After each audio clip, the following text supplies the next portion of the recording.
ഉച്ചയ്ക്ക് ചോറിൻ്റെ കൂടെ കഴിക്കാം. പെട്ടെന്നൊരു കറി ഇവിടെ ഉണ്ടാക്കാൻ പോവുകയാണ്. അത് ഞാൻ എടുത്തേക്കുന്നത് ഒരു സവാള, 5-6 ചെറിയ ഉള്ളി, ഇഞ്ചി, കറിവേപ്പില. ഇതിന് ഞാനിവിടെ ഒരു പാൻ അടുപ്പത്ത് വെച്ചിട്ടുണ്ട്.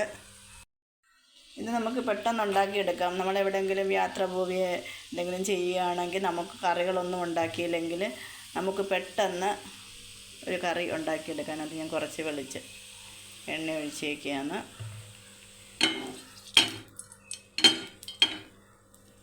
ചൂടായിട്ടുണ്ട്. നമുക്ക് സവാള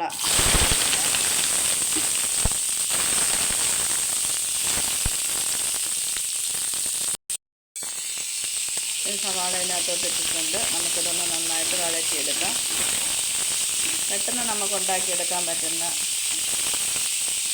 ഒരു കറിയാണ്.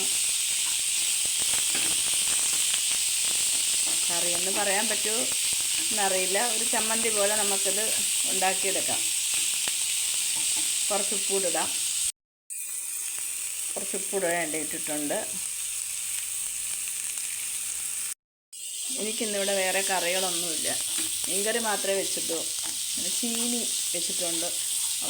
ഉച്ചയായപ്പോൾ വേറെ കറിയൊന്നുമില്ലല്ലോ എന്ന് വിചാരിച്ചപ്പോൾ ഇതൊന്നും ഉണ്ടാക്കി നോക്കാമെന്ന് വിചാരിച്ചു. അത് ഉള്ളി വഴന്ന് വന്നിട്ടുണ്ട്. കുറച്ച് മുളക് പൊടി ഇട്ടിട്ടുണ്ട്. ഒരു 1/2 സ്പൂൺ ഇല്ല. ഇനി അതിൻ്റെ കൂടെ ഞാൻ കുറച്ച് പുളിയും കൂടെ ഇട്ടിട്ടുണ്ട്. ഇതൊന്നുകൂടെ ഒന്ന് വഴറ്റിയെടുക്കാം.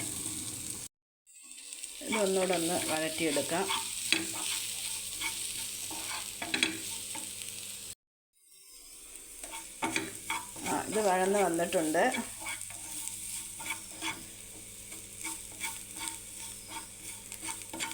ഇനി നമുക്കിത് ഓഫ് ചെയ്ത് വെക്കാം. ചെറുതായിട്ടൊന്ന് തണുക്കട്ടെ. തണുത്തിട്ടുണ്ട്. ഞാൻ മിക്സിയിലോട്ട് എടുത്ത് വെച്ചിട്ടുണ്ട്. ഇത് നമുക്കൊന്ന് ചെറുതായിട്ടൊന്ന് അടിച്ചെടുക്കാം. ഇതാ ഞാൻ അടിച്ചെടുത്തിട്ടുണ്ട്. ഇത്രയും മാത്രമേ ഉടയാവൂ. നല്ല ടേസ്റ്റ് ഉണ്ട്. ഉപ്പും എല്ലാം പാകത്തിനുണ്ട്. ഇപ്പം ചോറിൻ്റെ കൂടെ ചീനിയുണ്ട്, നെല്ലിക്കാച്ചാറുണ്ട്, മീൻകറി മാങ്ങയിട്ട് പറ്റിച്ചതാണ്. ഇത് ഇന്നലത്തെ മീൻകറി. അതിൻ്റെ കൂടെ നമുക്ക് ചോറിൻ്റെ കൂടെ ഇന്നിപ്പോൾ നമ്മൾ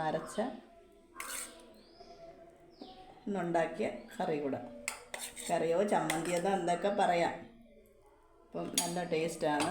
ചോറിൻ്റെ കൂടെ നമുക്ക് കഴിക്കാൻ അടിപൊളിയാണ്. നല്ല ടേസ്റ്റാണ്. പെട്ടെന്ന് നമുക്ക് ഉണ്ടാക്കാൻ പറ്റുന്ന ഇതാണ്. അപ്പോൾ നമുക്ക് കഴിച്ച് നോക്കാം.